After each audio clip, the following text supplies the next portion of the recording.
Hello, all. This is And Why. You're listening to the Bible reading series and commentary, or watching.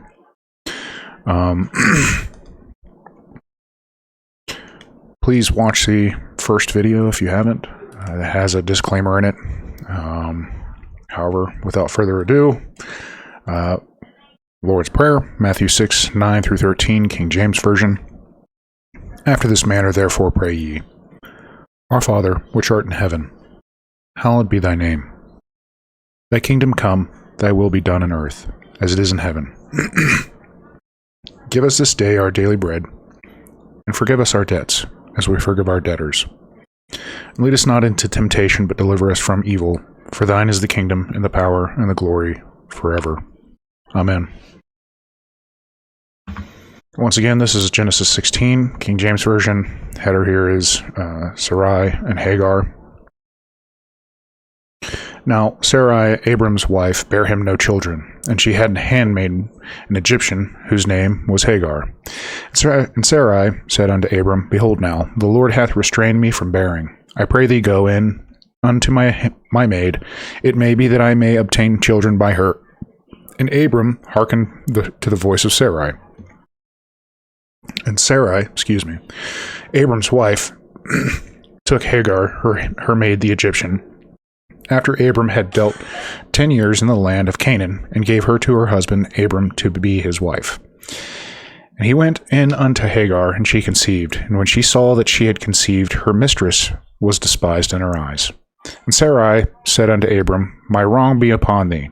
I have given my maid into thy bosom. And when she saw that she had conceived, I was despised in her eyes. The Lord judge between me and thee. But Abram said unto Sarai, Behold, thy maid is in thy hand. Do to her as it pleaseth thee. And when Sarai dealt hardly with her, she fled from her face. And the angel of the Lord found her by a fountain of water in the wilderness, by the fountain in the way to Shur. And he said, Hagar, Sarai's maid, whence camest thou? And whither wilt thou go? And she said, I flee from the face of my mistress Sarai. And the angel of the Lord said unto her, Return to thy mistress, and submit thyself under her hands. And the angel of the Lord said unto her, I will multiply thy seed exceedingly, that it shall not be numbered for multitude. And the angel of the Lord said unto her, Behold, thou art with child, and shalt bear a son, and shalt call his name Ishmael, because the Lord hath heard thy affliction. And he will be a wild man. His hand will be against every man, and every man's hand against him. And he shall dwell in the presence of all his brethren. And she called the name of the Lord that spake unto her, Thou God seest me. For she said, Have I also here looked after him that seeth me? Wherefore the well was called Bir-lahai Roi.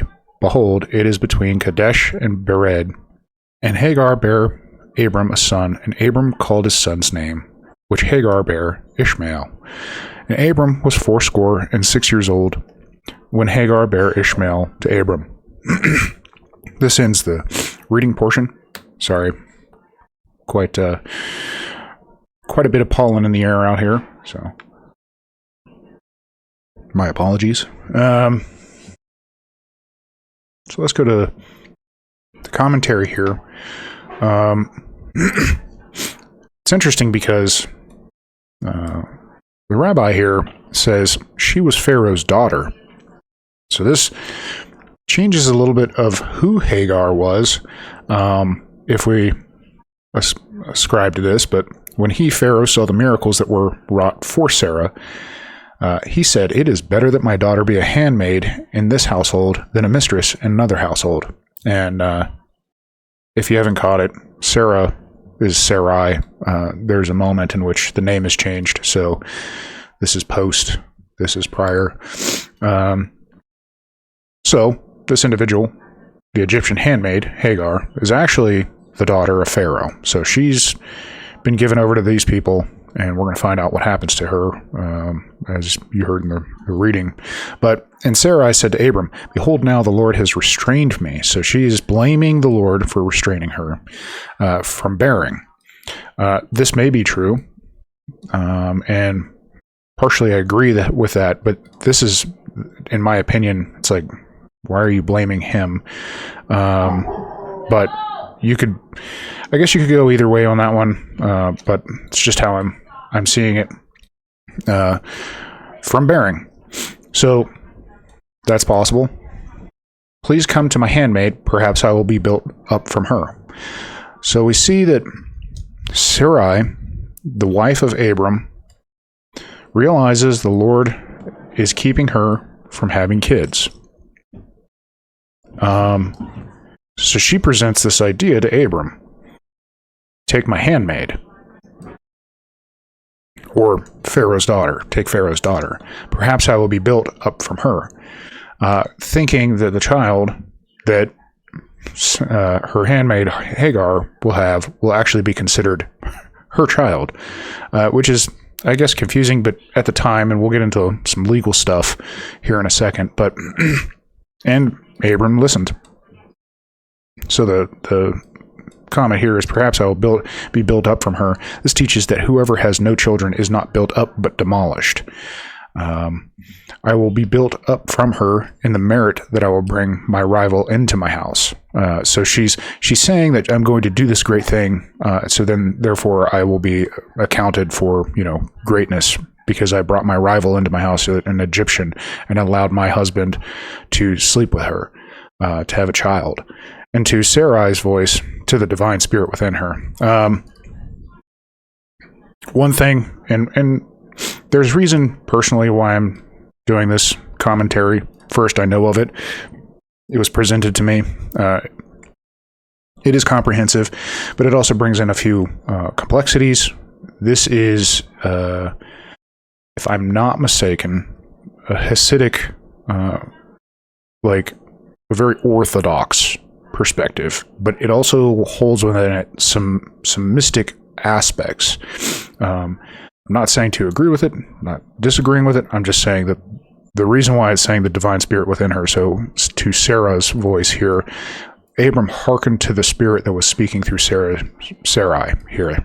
So, I guess that could be there. Me personally, I'm not saying that. I'm reading this as if, because the Lord does not come and say, do these things. So I have a hard time believing that, but take it as you will. So Sarai, Abram's wife, took Hagar the Egyptian, her handmaid, at the end of 10 years of Abram's dwelling in the land of Canaan, and she gave her to Abram, her husband, for a wife. So at this time period, I guess, there was some different legalese on what exactly a wife and a woman that you could procreate with, but that wasn't a Hebrew tradition. That's not something that they followed. So this is an interesting moment that that it's declaring Hagar became Abram's wife. So Sarai, Abram's wife, took her with words, not like forcefully, and shoved her into the room. You are fortunate that you have merited to cleave to a holy body such as this one. So telling Hagar, what fortune you have to sleep with my husband so that you can have a child for us. At the end of 10 years, this is the allotted time for a woman who has lived 10 years with her husband and has not borne children to him when he is obligated to marry another. Like I said, there is some legalese, some tradition here that I'm not familiar with. So apparently within inside of the tradition, that if the woman does not provide a child within 10 years of marriage, that the term here is obligated, but assumed that he would, of Abram's dwelling. This tells us that the time they dwelled outside the land does not count in the number of 10 years, because it was not said to him, and I will make you into a great nation. Simply just a timing thing. So we can already start to see that there's some legal, traditional, cultural things going on here. And so I wanted to, I'll get to that here in a second. And he came to Hagar, and she conceived, and she saw that she was pregnant, and her mistress became unimportant to her eyes. So Hagar looks upon Sarai with unimportance. This is interesting because of the time. At the time, there was a king that created a large code, and it's called the Code of Hammurabi. This is from Yale.edu. So this is the code that we have from history, the legal form that Hammurabi had at his time. We'll get to reading that in a second. And he came to Hagar, and she conceived from the very first union, is kind of what it's implying here. And her mistress became unimportant in her eyes. She said, "This Sarai, her conduct in secret is not like her conduct in public. She shows herself as she is a righteous woman, but she is not a righteous woman, for she did not merit to conceive all these years, whereas I have conceived from the first union." My apologies. All right, let's back up for a second. There's a moment that I keep on thinking about when reading this stuff, and it's the generations of Noah. And it was a comment that was made by the rabbi about the generations of Noah, that it was not speaking about his family, but of his actions. And here we're seeing how much Sarai will go, what bounds Sarai will go to have a child because of the thought that generations means lineage of personhood. Now, once again, seed does mean the biological offspring. But I want to reference that because sometimes we get so caught up that I believe the words familial or family, or family generations are that important when it comes down to the actions of the people. And down here, if I'm not mistaken, in Jeremiah 22:23, I'm actually going to open this up real quick. I have it already open, but I'll just go like this. So at the very beginning of this, it references this. So said the Lord, perform justice and charity, and rescue the robbed from the hand of the robber, and to a stranger, an orphan, and a widow, do no wrong, do no violence, and shed no innocent blood in this place. Right here, we're starting to see the characteristics, the desire of the Lord, the personhood of God, the desire, like the will of the Lord. Perform justice and charity, rescue the robbed from the hand of the robber, and to a stranger, an orphan, and a widow, do no wrong, do no violence, and shed no innocent blood in this place. The reference here and how I connected that, and we'll get to it in a second, is this: and I will cast you and your mother, who bore you, to a land where you were not born, and they shall die. But also, let's see, yes. You who abide in Lebanon, who nest in the cedars, how gracious shall you be when pangs come to you, the pain of a woman in travail. So this is in reference to, and the angel of the Lord said to her, behold, you will conceive and bear a son. You shall name him Ishmael, for the Lord has heard your affliction. But back to this. Became unimportant to her in her eyes.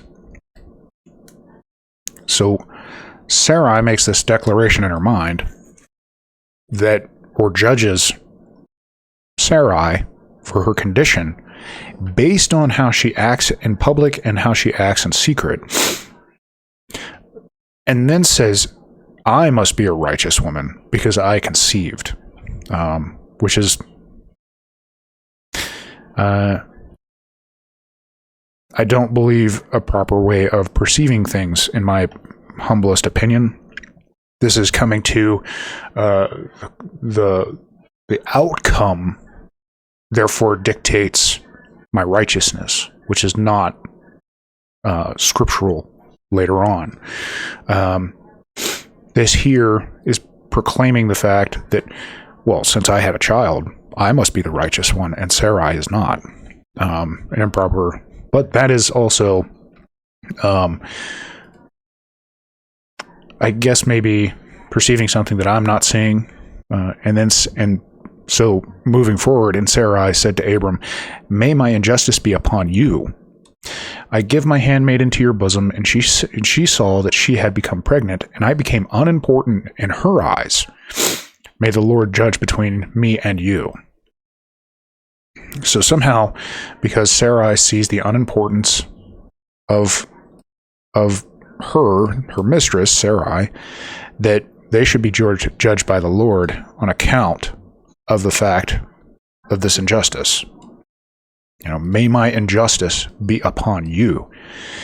Abram kind of turns it and says, "Here's your handmaid in your hand. Do to her that which is proper in your eyes." So may my injustice be upon you. In commentary, "For the injustice that has been done to me, I lay the punishment upon you. When you prayed to God, what will you give me since I am going childless? You prayed only for yourself, whereas you should have prayed for both of us, and I would have been remembered with you. Moreover, you are stealing from me your protective words, for you hear my degradation and you remain silent." So it's the treatment within the household. "I gave my handmaid between me and you." Every moment of this in Scripture is spelled defectively with a yud, but this one is spelled plain, which is complete. This is a Latin word, I believe, meaning complete. It may thus also be read this form: "For she cast an evil eye on Hagar's pregnancy, and she miscarried her fetus. That is why the angel said to Hagar, 'Behold, you will conceive, but she was not already pregnant?'" ?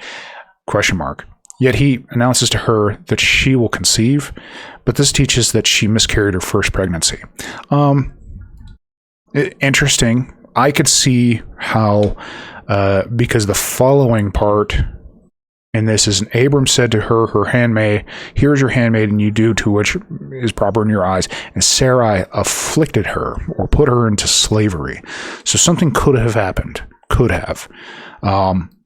That may have led Hagar to believe that this child may not come about.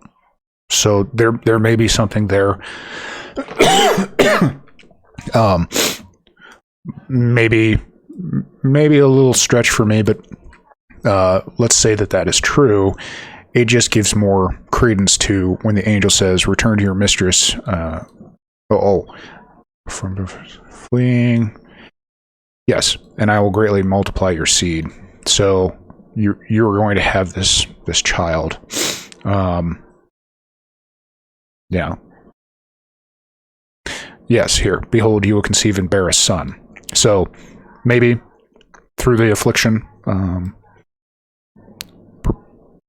according to her from Sarai, the mistress, there is the potential of that. I don't know about she miscarried and then somehow she now has a kid. I don't know how that plays out practically, but we'll leave it as that, as this is one of the understandings of it. And Abram said to Sarai, "Here is your handmaid in your hand. Do to her that which is proper in your eyes." And Sarai afflicted her, and she fled from before her. And Sarai afflicted her, she enslaved her harshly. Okay. Hammurabi. Back to Hammurabi. He wrote this massive code, which is kind of like the first of its kind. And the code is the law of the land at the time. At this moment in time, people knew of this. In it, there is a lot of stuff. I mean, I'm in the 140s when I got to, some of this stuff. I didn't read all of it. I did a search function for, wife and child, I believe was the first one. However, the key points here: if a woman quarrel with her husband and say, "You are not congenial to me," the reasons for her prejudice must be presented. If she is guiltless and there is no fault on her part, but he leaves and neglects her, then no guilt attaches to this woman, and she shall take her dowry and go back to her father's house. So there's a concept that, congeniality, and if he leaves, the concept is that she is guiltless in this moment, and that she may take everything according to the law. If a man take a wife, and this woman give her husband a maidservant, and she bear him children, but this man wishes to take another wife, this shall not be permitted to him. He shall not take a second wife. This is an interesting one, because if a man take a wife, and this woman give her husband a maidservant, and she bear him children, she cannot be considered a secondary wife. So it's very, very convoluted here in my opinion, but if I'm reading it correctly, and correct me in the comments, what I'm getting from this is the fact that Sarai gave Hagar to Abram as a wife is counter to this. But then the next one is, if a man take a wife and she bear him no children, and he intend to take another wife, if he take this second wife and bring her into the house, this second wife shall not be allowed equality with his wife. So we're already starting to see some connectivity in this, the law of Hammurabi, or the code of Hammurabi, to what is going on between Sarai and Abram, which is concerning because there's multiple moments in which God says, about his law and the law of man. The following is, if a man take a wife, and she give this man a maidservant as wife, and she bear him children, then this maid assume equality with the wife. Because she has borne him children, her master shall not sell her for money, but he may keep her as a slave, reckoning her among the maidservants. Interesting, reckoning her among the maidservants, even though it's considered a wife. And then this maid assume equality with the wife because she has borne him children. So, if I'm reading this correctly, this law, and if it was translated correctly too, there are those problems as well. The law of the land, the law of man at the time, was that if a man take a wife and is, give her husband a maidservant, she bear him children, but this man wishes to take another wife. So he technically can't take her as a wife. But then, if the man's wife doesn't bear children, and he intended to take another wife, so if he intend to take another wife, if he take the second wife and bring her into the house, she shall not be allowed equality to the wife. If a man take a wife and she give this man a maidservant as wife and she bear him children, then this maid assumes equality with the wife because she has borne him children. Her master shall not sell her for money. So you can't sell her, but you may keep her as a slave and reckoning among the maidservants, which this isn't the way that the Lord is calling them to be. So they are operating in the law of the land, the law of Hammurabi, who is in Ur or Babylon at the time, and they're acting as such. Now, what we see next is, she fled from before her. So knowing the consequences of these things. Now, all right, there's a bit of confusing that I could be wrong here about the whole law thing, because it doesn't strictly say that. But also, this is an Egyptian, and the Hebrew, or Sarai and Abram, the ones that beget the nation of Israel, through their seed. I could be wrong with that, but it does tie very well into what is happening here. Now, this part, she fled from before her because of this. Now, if I have this correctly, there are other laws in this that say basically that you can put somebody to death by drowning for doing such as these. Now, once again, I have not had time to thoroughly dive deep into 100 and who knows how many. Yeah, there's almost almost 300 law here, 282, right? So I haven't deep dived this and I don't understand it fully, but there are times where,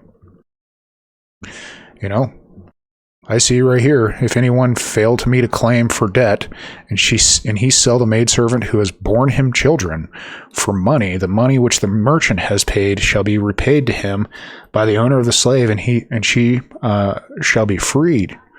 So there's a whole lot in this that's actually kind of connected to what's going on here. But anyways, back to the text here at hand. She runs because she's being afflicted by Sarai. And then this angel shows up next to a well, or a fountain of water in the desert. And he said, Hagar, Sarai's servant, where are you coming from, and where are you going to? She said, from before Sarai, my mistress, I am fleeing. Where are you coming from? This is rhetorical, so where have you come from? He knew where she was coming from, but he wished to give her an opening to commence speaking with her. So yes, this angel is now providing an opportunity to respond to the question and the intent. This is an intent question. What's your intent? I know where you're coming from and I know where you're going. What's your intent? And it's to flee from my master or my mistress. And the angel of the Lord said to her, return to your mistress and allow yourself to be afflicted under her hands. A tall order. For each statement, another angel was sent to her. Therefore, the word angel is used with each statement. Non-consequential, in my opinion. I mean, doesn't matter to me how this is stated, whether it's, each individual thing is being stated by an angel or that it's one, because this is calling her to go back to being enslaved. She's freed. She fled. She's away from them in the wilderness. However, the call is to go back. The angel of the Lord said to her, I will greatly multiply your seed, and it will not be counted for abundance. Now, it took me a long time of reading and trying to figure out this idiom, but it's because I'm putting my emphasis on the wrong word, the emphasis on the wrong word. And it will not be counted for abundance is one way to read it, in the sense that it's not going to be abundant, or it will not be counted for abundance because of its abundance. There's a couple ways to read this. For instance, in the King James, it says that it shall not be numbered for multitude, but it's still the same effect. It shall not be numbered for multitude, or it shall not be numbered for multitude. So, depending on, or that it shall not be numbered for multitude would be a better way to put that final emphasis. So are you putting the emphasis on not or numbered? Because in one way you could read it that it just said, I will multiply thy seed exceedingly, and then it says, then it won't be numbered for multitude. Or you're reading it, it will be I will multiply thy seed exceedingly, and then congruently it would say that it shall not be numbered for multitude, meaning there's so much that it could not be numbered. Took me a second to kind of wrap my brain around that one. Take it or leave it. Maybe this is a moment in which you say, the Bible is incongruent, but I think it's personal interpretation at this moment. That's you're reading it and you're putting the emphasis on the incorrect word in this statement, because one way it doesn't make sense, and then the other way it makes sense. This is simply saying, once again, it'll be the same as the grains in the ocean, or the sands, grains in the sands. How many are you able to, count the individual grains within the sand, or looking up into the stars and, asking, can you count all the stars in the sky? Similar concept, right? You will have so many children and they will not be numbered, similar to Abram. So if you return to thy mistress and submit thyself under her hands. And the angel of the Lord said unto her, I will multiply thy seed exceedingly, that it shall not be numbered for multitude. And the angel of the Lord said unto her, behold, thou art with children. So I could agree with one angel says this, one angel says this, and then one angel says this. So, let's get back here. So, one angel says that, and the angel of the Lord said to her, Behold, you will conceive and bear a son. You shall name him Ishmael, for the Lord has heard your affliction. We'll get to the Jeremiah thing again. Behold, you will conceive. When you return, you will conceive. Behold, you shall conceive, stated concerning the wife of Manoah. So, I can't remember this book of the Bible. Anyways, behold, you shall conceive, stated concerning the wife of Manoah. So, when you return, this will happen, and you will bear a son. So, a statement. It's not like she can stare into her belly and see that it's the son. She can only assume. However, it's referring back to you who abide in the Lebanon, who nest in the cedars. We see here, and I'm going to return to this statement, a call to action: perform justice and charity, and rescue them robbed from the hand of the robber, and to a stranger and an orphan and a widow do no wrong, do no violence, and shed no innocent blood in this place. Wow, is that a call opposing what they just did? Abram and Sarai. Who is the stranger here? Who is the one that is now technically a widow? Not in the sense that Abram died, but in the sense that she has no husband. And then who would become an orphan if there was no father for this? So, I know that might be reading a little bit between the lines on what a widow and an orphan is, but if you understand what I'm saying, God's calling in Jeremiah 22 for this, or the consequences are very dire, and I will prepare for you destroyers, each one with his weapons, and they will cut your choice cedars and cast them into the fire. And many nations will pass by the city, and they will say each one to his friend, For what reason did the Lord do so to this great city?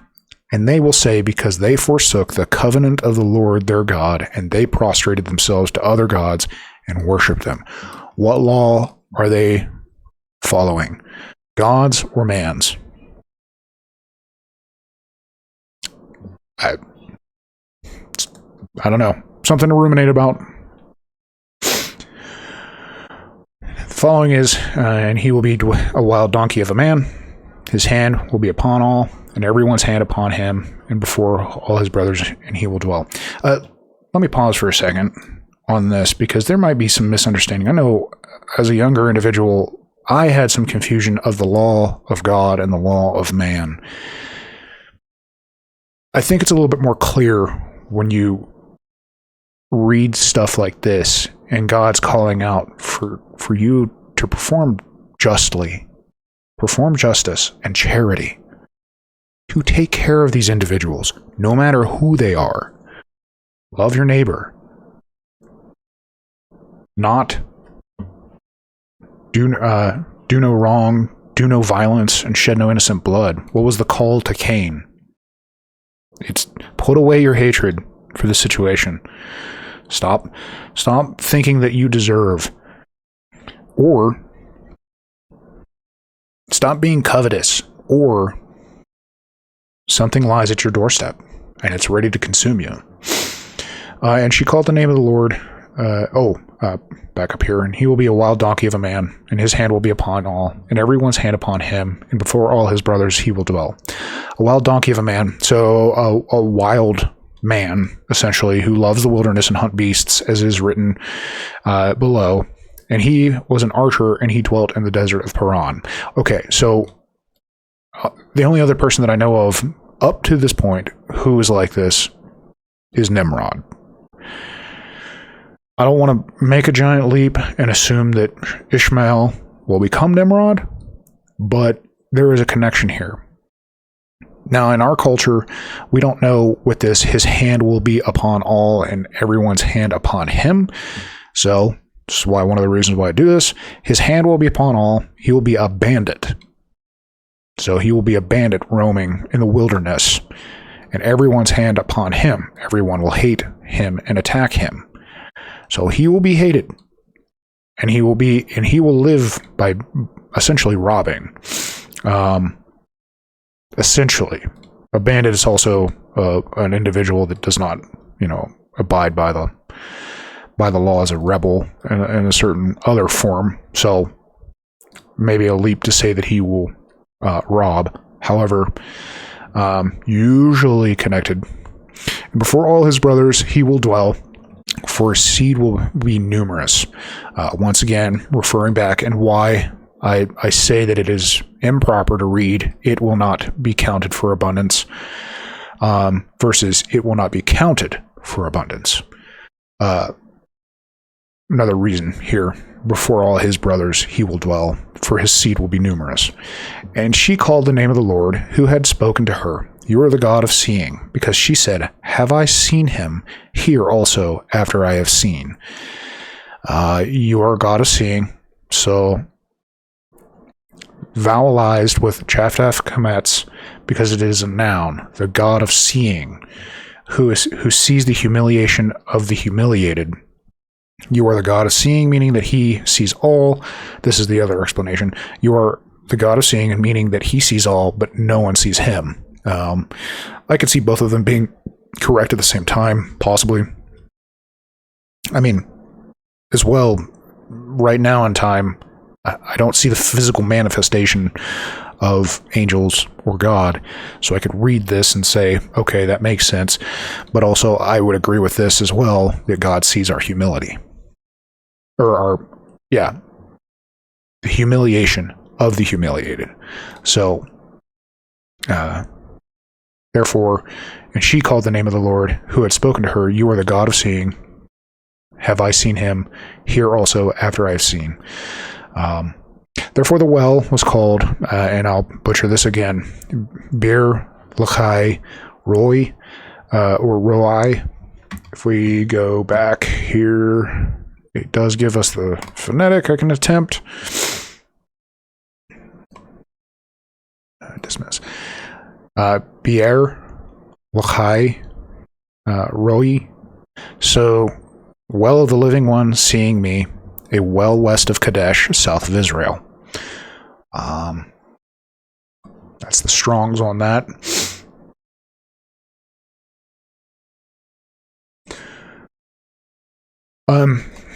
On this, I brought up another website, this the IsraelBible.com, and there is another rabbi's comment on it, and it says, "No longer able to bear her suffering in the home of her mistress Sarah, Hagar runs to the desert in search of relief and solitude." According to the rabbi Samson Raphael Hirsch, when Hagar subsequently encounters the angel, she realizes that one is never alone or out of God's sight.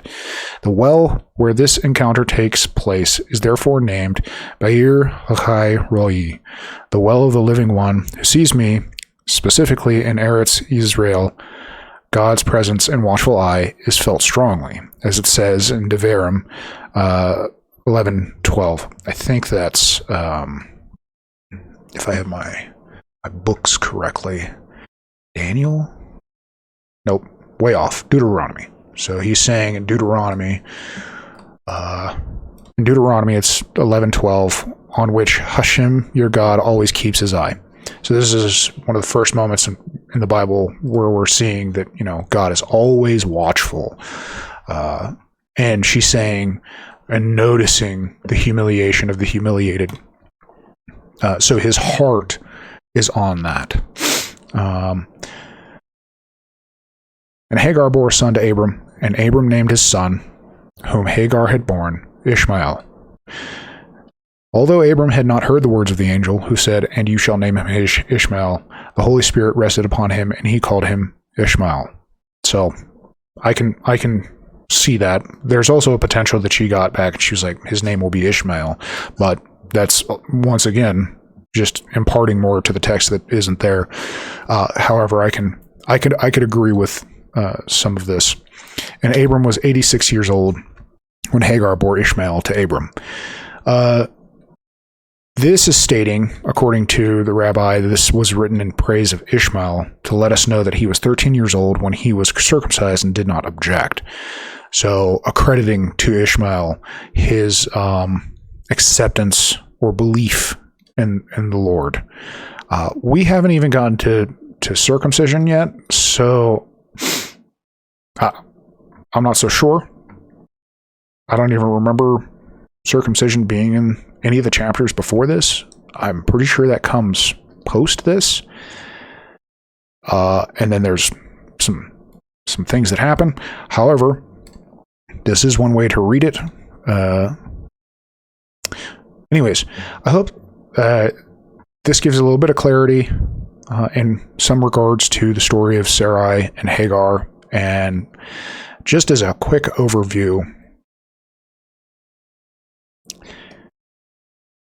though the laws of our land may call us to act according to certain things, we could have, 300 lines or whatever it is. I mean, I'm sure that this doesn't even come close to rivaling the now legislation of America or any other country now. Like, this is, like I said, Hammurabi is accredited for creating one of the first attempts at code or law of the land, the Code of Hammurabi here. And I encourage you to look it up, because some of it's pretty interesting, and it makes some things clear in the Bible of why they thought certain things were good. But God calls us to something else. Can I do this according to the law, or should I be doing something according to another law? And I think in this time, as we look to other things to, demand justice upon us, maybe we should look at ourselves and demand charity and justice for ourselves and those that we're accountable to, because this story results in a lot of pain, a lot of torment. I mean, even the result of the child Ishmael will be a bandit. That's not a life to live, right? And everyone hating him and attacking him. I mean, that's quite the life to live, even if that's a numerous people. So let's learn from that. At least I'm going to try to. And not that Hagar was correct in her form either, in the sense that the angel told her she had to return. Sometimes we're in a place of torment, a place of possible injustice, and we leave thinking that's the right mood, and maybe it's right to go back. And I have some things personally to pray about that for my life. So I hope this blesses you. Hopefully, I hope whatever desert that you're in, an angel finds you next to a fountain of water, and that you are reminded that he always is looking out for the humiliation of the humiliated. His heart goes out to that. So I know I'll be blessed. Look forward to seeing you next time. Goodbye.